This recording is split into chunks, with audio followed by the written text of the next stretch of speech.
নমস্কার, সন্ধ্যের আড্ডায় আপনাদের সকলকে স্বাগত জানাই।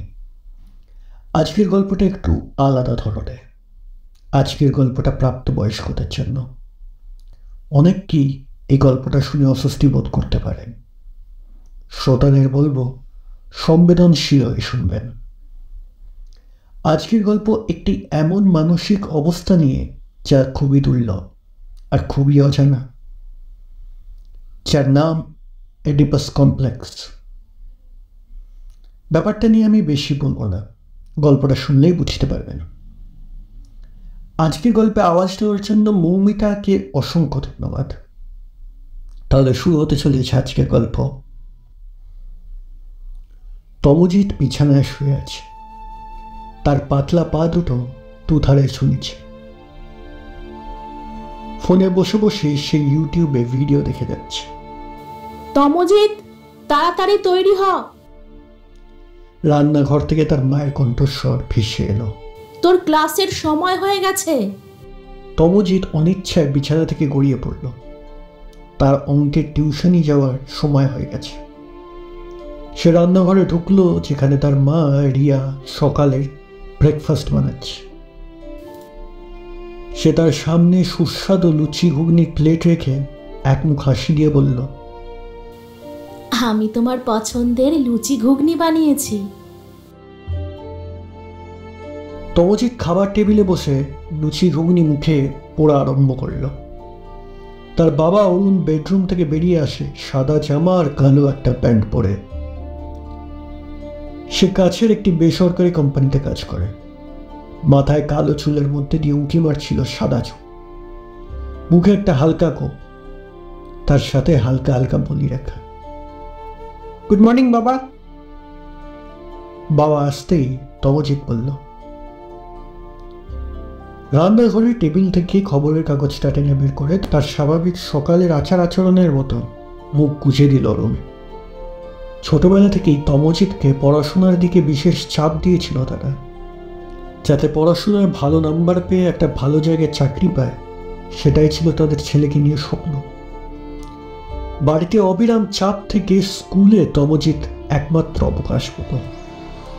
হলওয়ে এবং খেলার মাঠগুলোতে সে সংক্ষিপ্তভাবে বন্ধুদের আর ছেলে মেয়েদের মাঝে নিজের স্বাধীনতা খুঁজে পেত। ভাই, এই জিনিসটা দেখেছিস?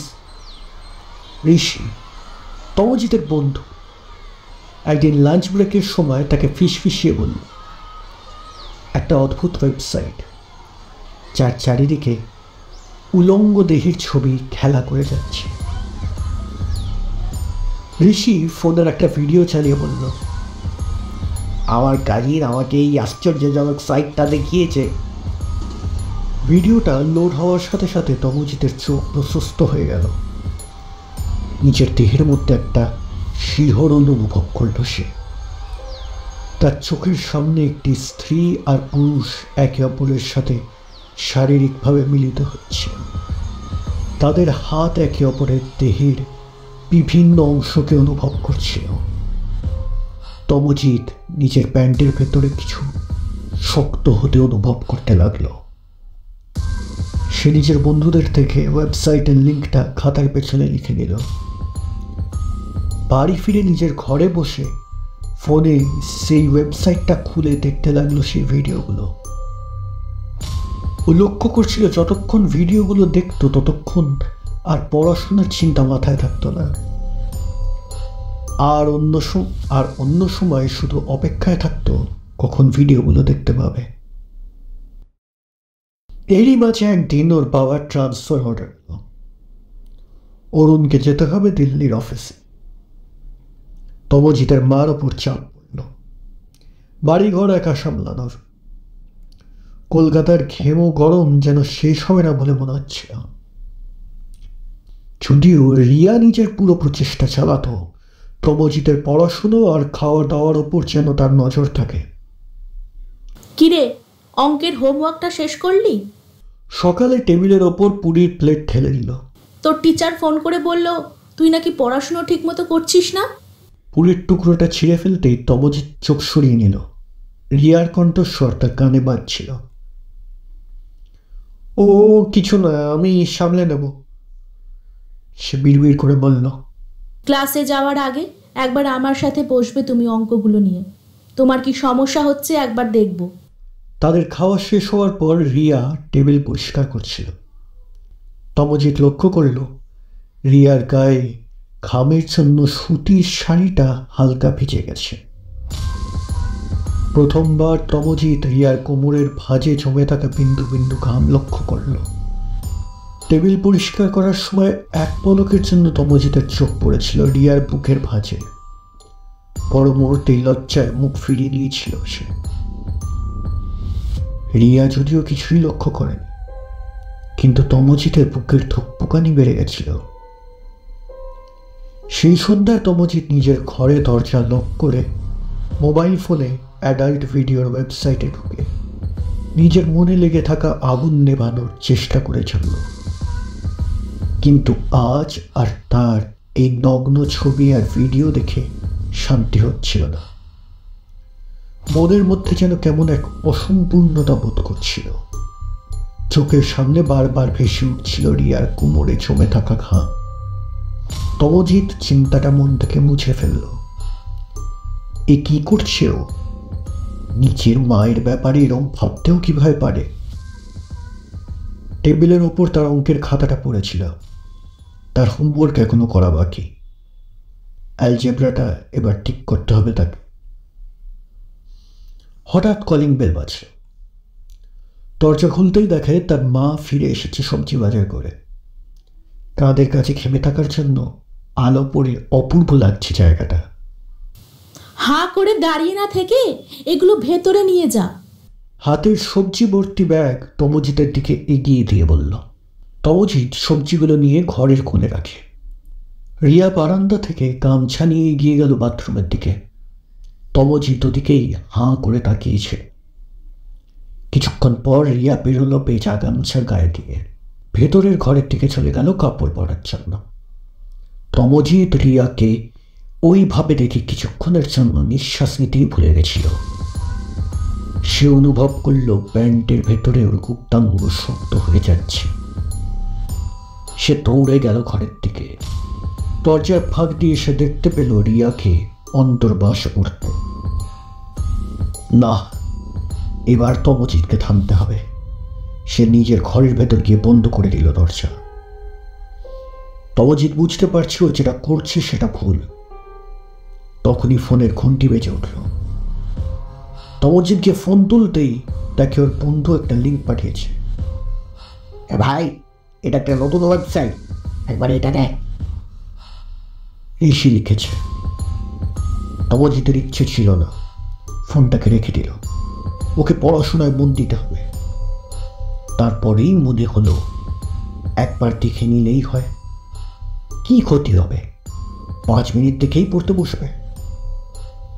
সাইটটা খুলতেই দেখে এখানে মাঝবয়সী মহিলাদের ভিডিওতে ভর্তি। ইনসেস্ট পর, এটা আবার কি? তমজিৎ খুলে দেখে এগুলো পরিবারের মধ্যে নিষিদ্ধ শারীরিক সম্পর্কের ভিত্তিতে বানানো ভিডিও। তমজিতের মনে একটা কুচিন্তা নড়ে উঠল। এগুলো কি করা সম্ভব তাহলে? বিদেশে এসব হয়? সেদিন তমজিতের ছুটি ছিল। রিয়া কোনো কাজে বাইরে গেছিল। তমজিৎ রিয়ার ঘরের পাশ দিয়ে যাওয়ার সময় ওর হঠাৎ চোখে পড়ল খাটের ওপর পড়ে থাকা রিয়ার জামা কাপড়ের দিকে। তমজিতের হাত পা কাঁপতে থাকল। বিছানার উপর রিয়ার অন্তর্বাস পড়েছিল। সে কাঁপা কাঁপা হাতে পোশাকটা ধরল। ওর সারা গায়ে একটা বিদ্যুৎ খেলে গেল। সে পোশাকটা নিয়ে নিচে চলে এলো তার ঘরে। এরপর থেকে জিনিসটা তমজিতের অভ্যাসের মতো হয়ে গেছিল। সে রিয়ার কোনো জামা কাপড় দেখলে সেটাকে ধরে তার মধ্যে দিয়ে রিয়াকে অনুভব করার চেষ্টা করত। একদিন সকালে রিয়া তমজিতের ঘরে ঢুকল। বেশ কিছুদিন ধরেও নিজের কিছু জিনিস খুঁজে পাচ্ছিল না। আর তখনই তার চোখ পড়ল বিছানায় ছড়ানো ছেটানো তার হারিয়ে যাওয়া অন্তর্বাস। তার ব্যবহার করা চিরুনি আরও কিছু জিনিস এদিকে ওদিকে ছড়িয়ে ছিটিয়ে পড়ে আছে। রিয়া চিৎকার করে উঠল। তমজিৎ, এসব কি? তমজিতের ঘুম ভেঙে গেল। তমজিৎ রিয়ার চিৎকারে বিছানার এক কোনায় গুটিয়ে গেল। তার মুখের রং ফ্যাকাশে হয়ে উঠেছে। মনে মনে সে নিজেকে প্রস্তুত করে নিল পোকা খাওয়ার জন্য। তমজিতের অবস্থা দেখে রিয়ার মায়া লাগলো। সে কাছে গিয়ে তমজিতের মাথায় হাত বুলিয়ে বলল, কি হয়েছে আমাকে খুলে বল, এগুলো এখানে কেন এনেছিস? তমজিৎ কি বলবে বুঝতে পারছিল না। তার হৃদয় এই মুহূর্তে ঘোড়ার মতো দৌড়াচ্ছে। আচ্ছা, আর বকবো না, আমাকে সব খুলে বল, কি হয়েছে? তমজিৎ থক গিলে বলল, স্কুলে বন্ধুরা বলেছিল মেয়েদের আন্ডারগার্মেন্ট ঘরেতে রাখলে নাকি মাথা ঠান্ডা থাকে, পড়াতে মন বসে, তাই রেখেছিলাম। রিয়া তমজিৎকে জড়িয়ে ধরল। এইসব ভুল ভাল ছেলেদের থেকে তোকে দূরে থাকতে বলেছিলাম না? আমি জানি এটা নির্ঘাত ঋষির কাজ। বাবা মা কষ্ট করে স্কুলে পড়াচ্ছে আর ছেলেটা বাউন্ডুলে হচ্ছে। ওর সাথে আর মিশিস না, কেমন? এসব কিছুই হয় না, পড়তে পড়তেই পড়ায় মন বসে যাবে, কেমন? ভালো ছেলে আমার। এই বলে রিয়া তার জিনিসগুলো নিয়ে ঘরের থেকে বেরিয়ে গেল। তমজিৎ একটা দীর্ঘ নিঃশ্বাস নিল। এরপর থেকে ও আর রিয়ার জিনিসপত্র ধরা বন্ধ করল। কিন্তু তার মনের সে অবস্থার কোনো পরিবর্তন হলো না। সুযোগ পেলেই তার চোখ তার মায়ের কোমর বা বুকের ভাঁজের দিকে চলে যেত। তমজিৎ চেয়েও নিজেকে থামাতে পারত না। ওট ওট, দেখ কে এসেছে। সেদিন রিয়া এসে তার ছেলেকে ডেকে তুলে দেয়। তমজিৎ বাইরে এসে দেখে বাইরের ঘরে বসে আছে তার বাবা। দিল্লির কাজ শেষ করে ফিরে এসেছে সে। ওর বাবা তমজিৎকে দেখে জড়িয়ে ধরল। কিন্তু আজ কেন তমজিতের তার বাবাকে জড়াতে ইচ্ছে করছে না। মনের মধ্যে কেউ যেন বলছে, কেন ফিরে এলো এই লোকটা? এতদিন যখন ছিল না, ভালোই তো ছিল। সে দু একটা কথা বলে ঘরের ভেতরে চলে গেল। পড়াশোনায় মন বসানোর চেষ্টা করলো, কিন্তু পারল না। বাইরের ঘর থেকে ভেসে আসছে তার মা বাবার হাসাহাসির শব্দ। মনের মধ্যে যেন একটা হিংসা কাজ করতে শুরু করেছিল তার। নিজের ভিতরকার চলতে থাকা এক রাশ অজানা আবেগ যেন ঠিকরে বেরোচ্ছিল তার হাত দিয়ে তার অঙ্কের খাতার মধ্যে। এক সপ্তাহ কেটে গেছে অরুণের ফিরে আসার পর। তমজিৎ দিনে দিনে আরো বেশি মুখচোরা হয়ে গেছে। এখন আর কারণে অকারণে রিয়ার দিকে তাকাতে গেলেই তার চোখ চলে যায় কাছে বসে থাকা তার বাবার দিকে। তার বাবা যেন তার দিকেই তাকিয়ে থাকে। এতদিন লোকটা ছিল না। তমজিতের বাড়িটা যেন নিজের মতো অনুভব। এখন কেন জানে না মনে হয় বাড়িতে যেন কোনো অনিমন্ত্রিত অতিথির সাথে তাকে কিছু ভাগ করে নিতে হচ্ছে। মনে মনে সারাক্ষণই রেগে থাকতো তমজিৎ। অবশেষে একদিন সন্ধ্যাবেলায় পড়ার সময় সে বাইরের ঘর থেকে শুনতে পায় চিৎকারের শব্দ। বাইরে থেকে মা বাবার কোনো একটা ব্যাপারে খুব তর্ক বিতর্ক চলছে। তমজিৎ দরজাটা আলতো ফাঁক করে দেখল দুজনের তুমুল চিৎকার চেঁচামেচি শুরু করেছে। হঠাৎ ও দেখল ওর বাবা রাগের বশে নিজের হাত তুলছে। তমজিৎ তার এক মুহূর্ত দেরি না করে দৌড়ে গিয়ে এক ধাক্কা মারল তার বাবার গায়ে। এক মুহূর্তের জন্য অরুণ ব্যাপারটা বুঝতে পারল না। রিয়া চুপ হয়ে দাঁড়িয়ে আছে, তার চোখের কোণে জল। অরুণের মুখে চোখে ফুটে উঠল আত্মগ্লানি। সে আর একটা কথা না বলে জামা পরে বেরিয়ে গেল। রিয়া সোফায় বসে ফুঁপিয়ে ফুঁপিয়ে কাঁদতে লাগল। তারপর কান্না ভেজা গলায় বলল, তমজিৎ, তুমি ভিতরে যাও বাবা। রিয়া আস্তে আস্তে সোফার ওপর বসে তার দুই হাঁটুর মাঝখানে নিজের মাথা গুঁজে নিল। তমজিৎ একটু দ্বিধাগ্রস্তভাবে এগিয়ে এসে তার মায়ের কাঁপতে থাকা কাঁধে একটি হাত রাখল। কষ্ট পেও না মা, সে আস্তে আস্তে বলল। যা কিছু হয়েছে তাতে তো আর তোমার দোষ ছিল না। তমজিৎকে এরপর রিয়া জড়িয়ে ধরল নিজের বুকে। তমজিতের নাকে এসে লাগল একটা সুগন্ধিত ফুলের গন্ধ। যেটা কিনা আসছিল তার মায়ের চুল থেকে। রিয়ার দেহের গরম অনুভূতি তার দেহের রক্তচাপ বাড়িয়ে দিয়েছিল। কেঁদো না মা, সব ঠিক হয়ে যাবে, তমজিৎ বলল। আমি আছি তো তোমার জন্য। দিয়ে তমজিৎ নিজের হাতটা রিয়ার মাথায় রাখল, কিন্তু সেটা বেশিক্ষণ সেখানে থাকলো না। তমজিতের হাত এরপর নেমে গেল রিয়ার বুকের দিকে। ধীরে ধীরে রিয়ার কাপড়ের ভেতর দিয়ে ঢুকে যাচ্ছিল তমজিতের হাত। আর তখনই রিয়া বলে উঠল, তমজিৎ, এসব কি করছিস? রিয়ার আওয়াজ শুনে এক ঝটকায় দূরে সরে গেল। এক্ষুনি নিজের ঘরে যাও, যাও বলছি।